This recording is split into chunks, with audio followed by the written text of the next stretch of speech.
शंकर रौरे गलिया जी पापा शंकर रौरे दुआर शंकर रौरे गलिया जी पापा शंकर रौरे दुआर हथिया आई है पियासल जी पापा पोखरा देही खोनवा हथिया आई है पियासल जी पापा पोखरा देही खोनवा शंकर हमारे गलिया हो बेटी शंकर हमारे दुआर शंकर हमारे गलिया जी बेटी शंकर हमारे दुआर हथिया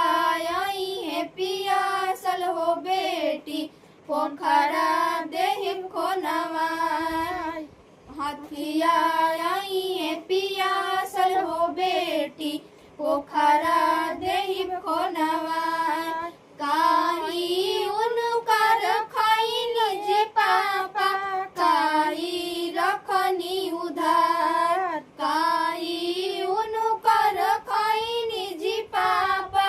काही रखनी उधार के करे करन बलहरनी जी पापा साजन छेकले दुआर के करे करन बलहरनी जी पापा साजन छेकले दुआर पनवा